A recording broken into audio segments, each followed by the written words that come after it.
안녕하세요. 과일연구소입니다. 여러분, 올여름에 자두 드셔보셨나요?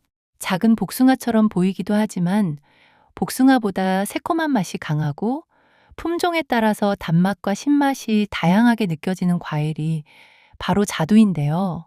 올해 자두가 유난히 맛있어서 왜 그런가 했더니 품종과 수확 시기, 기후에 따라서 과육의 단단함과 당도 차이가 크다고 해요. 여름에는 수박부터 참외, 복숭아, 포도 같은 화려한 과일이 워낙 많다 보니까 자두가 조금 소외받는 느낌도 있는데요. 사실 자두는 아주 오래전부터 재배되어 온 과일이고요. 생과일뿐만 아니라 말린 자두나 잼, 주스 등 여러 가지 형태로 활용되어 왔습니다. 그래서 지금부터 자두에는 도대체 어떤 영양 성분이 들어있는지, 자두가 특히 어떤 분들에게 좋은지 알려드리려고 해요.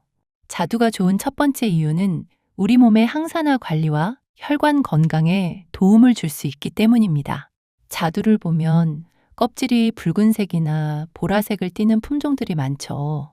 이 색을 만드는 데는 안토시아닌과 여러 폴리페놀 성분이 관여합니다. 우리는 매일 자외선과 스트레스, 불규칙한 식습관 같은 여러 환경에 노출되는데요.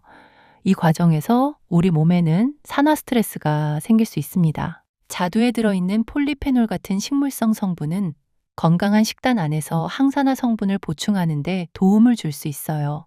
자두와 말린 자두의 건강 효과를 살펴본 연구들을 종합하면 항산화 작용과 뼈 건강, 일부 심혈관 위험 요인 등의 긍정적인 가능성이 보고됐지만 연구 수준은 아직 제한적이고 특히 말린 자두를 사용한 연구가 많았습니다. 따라서 자두를 약처럼 생각하기보다는 균형 잡힌 식단의 한 부분으로 드시는 것이 좋습니다. 특히 껍질의 색이 진한 자두라면 깨끗하게 씻어서 껍질과 과육을 함께 드시는 것이 좋아요. 다만 자두를 먹는다고 혈관 질환이 치료되거나 어떤 병이 바로 예방되는 것은 아니고요. 평소 채소와 다른 과일, 통곡물, 단백질 식품을 골고루 섭취하는 것이 먼저입니다.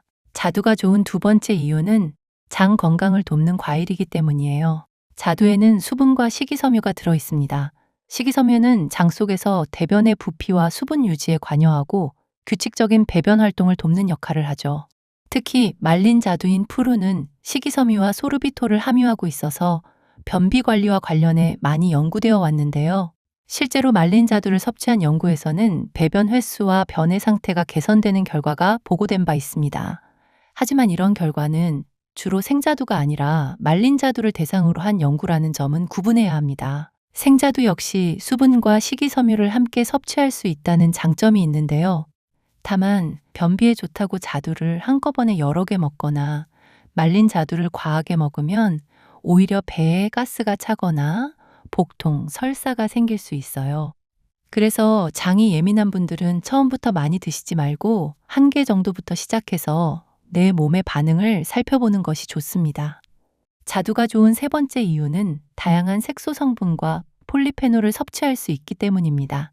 자두에는 품종에 따라 안토시아닌과 클로로겐산을 비롯한 여러 페놀성 성분이 들어있는데요. 이런 성분들은 우리 몸에서 생기는 산화 스트레스를 줄이는 데 관여할 수 있습니다. 과일과 채소를 통해 폴리페놀을 꾸준히 섭취하는 식습관은 전반적인 심혈관 및 대사 건강과 관련이 있는 것으로 알려져 있습니다. 원래 자두의 껍질이 붉고 보라색을 띠는 것도 이런 색소 성분 때문인데요. 자두를 반으로 잘라보면 껍질 바로 안쪽의 색이 조금 더 진한 경우가 있죠. 그래서 가능하다면 껍질을 모두 벗겨내기보다는 깨끗하게 세척한 뒤 같이 먹는 것이 좋습니다.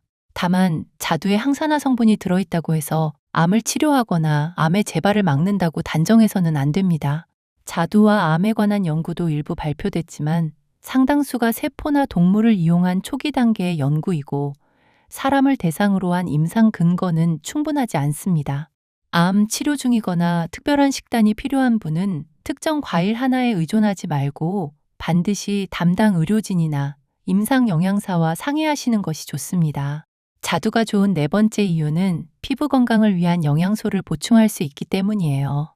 피부는 자외선과 건조한 공기, 수면 부족, 스트레스에 계속 노출됩니다.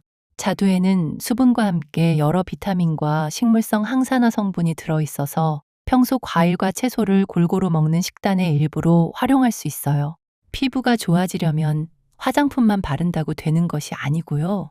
단백질과 건강한 지방, 채소와 과일, 충분한 수분을 함께 섭취해야 피부를 구성하는 데 필요한 영양소를 균형 있게 공급할 수 있습니다.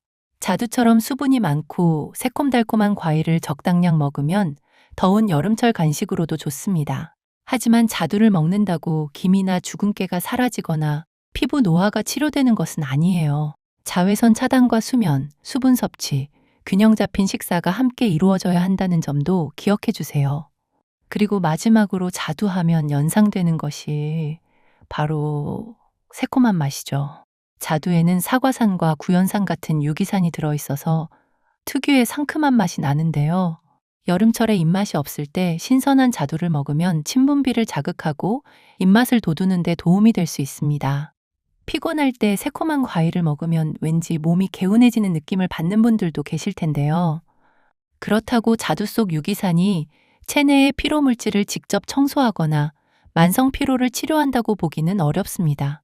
평소 과일을 통해 수분과 탄수화물, 다양한 미량 영양소를 함께 섭취한다는 점에 의미가 있는 것이죠. 구연산만 따로 많이 섭취하는 것보다는 이렇게 자두 같은 통과일을 통해 여러 영양 성분을 함께 먹는 것이 좋습니다. 과일에는 구연산만 있는 것이 아니라 식이섬유와 수분, 비타민, 각종 식물성 성분이 복합적으로 들어있기 때문이에요. 오늘 내용을 다시 한번 정리해보면 자두는 특히 이런 분들이 드시기 좋은데요. 첫 번째, 더운 여름철 수분이 풍부한 제철 과일을 찾는 분들. 두 번째, 평소 배변이 불규칙하고 식이섬유 섭취가 부족한 분들. 세 번째, 붉고 보라색을 띠는 다양한 과일을 골고루 챙겨 먹고 싶은 분들. 네 번째, 피부와 혈관 건강을 위해 균형 잡힌 항산화 식단을 실천하고 싶은 분들. 다섯 번째, 입맛이 없을 때 새콤달콤한 건강 간식을 찾는 분들입니다. 이런 부분들이 하나씩 관리되는 것이 결국 건강한 생활을 만드는 길이기 때문에 자두를 제철에 적당히 즐기는 것은 좋은 식습관이 될 수 있습니다. 그러나 자두 섭취 시 주의할 점도 있는데요. 자두는 크기와 품종, 당도가 모두 다르기 때문에 정확한 섭취량을 하나로 정하기는 어렵지만 일반적으로 한 번에 큰 자두 한두 개 정도부터 드시는 것이 좋습니다. 맛있다고 4~5개씩 연달아 먹으면 당 섭취량이 많아질 수 있고 배가 아프거나 설사를 할 수도 있어요. 특히 당뇨가 있거나 혈당을 관리 중인 분들은 자두 주스나 자두청, 말린 자두보다 생자두를 선택하고 한 번에 먹을 양을 미리 덜어두는 것이 좋습니다. 덜 익은 자두는 신맛이 강하고 단단해서 속이 불편하거나 복통을 유발할 수 있기 때문에 충분히 익은 자두를 섭취하는 것이 좋고요. 반대로 지나치게 무르고 껍질이 터져 진물이 나오거나 이상한 냄새가 나는 자두는 먹지 않는 것이 좋습니다. 또 자두, 복숭아, 체리 같은 핵과류를 먹고 입안이나 목이 가렵거나 얼굴이 붓는 분들은 알레르기 가능성이 있으므로 섭취를 중단하고 진료를 받아야 합니다. 장내에서 발효되기 쉬운 당 성분에 민감하거나 과민성 대장 증후군이 있는 분들은 자두를 먹은 뒤 가스나 복부 팽만이 생길 수 있으니 섭취량을 조절해 주세요.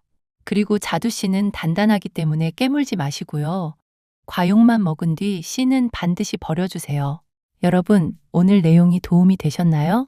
새콤달콤하고 과즙이 풍부한 제철 자두를 내 몸 상태에 맞게 적당량 드시면서 건강한 여름 보내셨으면 하고요.